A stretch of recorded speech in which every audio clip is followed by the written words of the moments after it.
Hello everyone. तो आज मैं एक्सप्लेन करने वाली हूँ द एज ऑफ एम्बिग्यूटी मांगा के चैप्टर 2 को।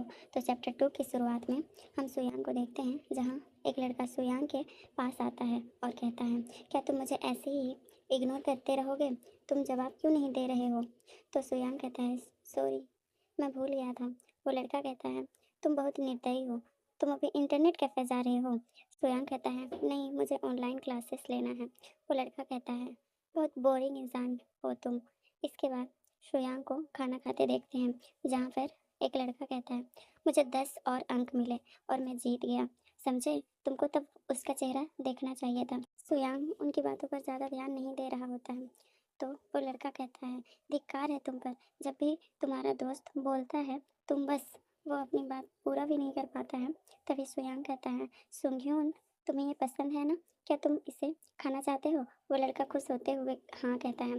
फिर वो सुयांग से कहता है, अगर तुम नहीं खाओगे तो मैं ये सब ले लूँगा, ठीक है?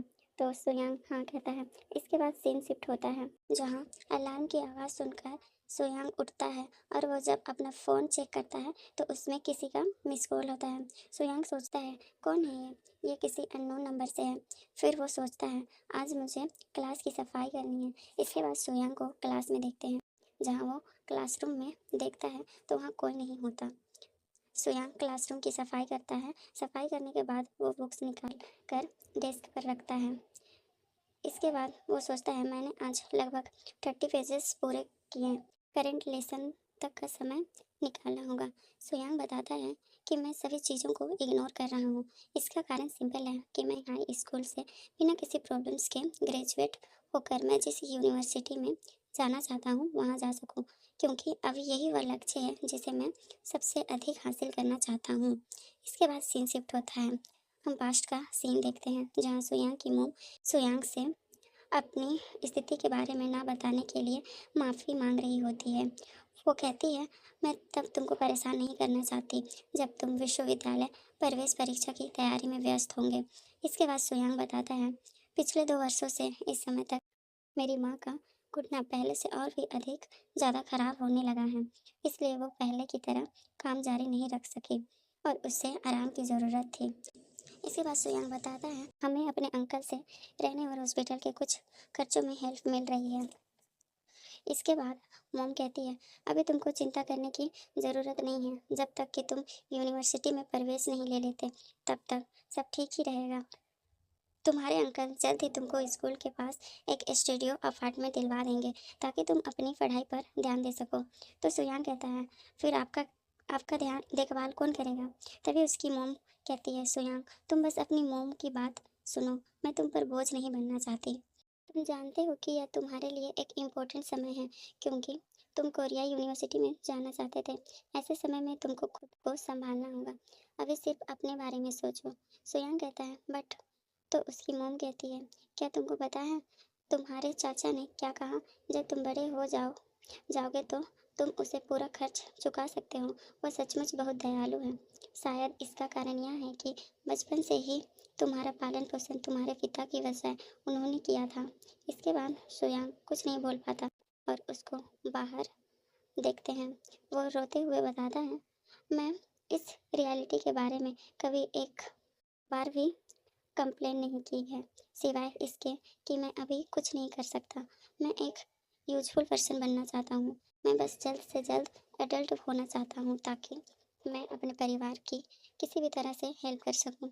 इसके बाद प्रेजेंट का सीन देखते हैं, जहाँ सुयांग दरवाजे की तरफ देखता है, जहाँ जीवान का फ्रेंड जीवान से कहता है कि मैं आज कुछ दोस्तों को तुम्हारे घर लेकर आऊँगा, ठीक है?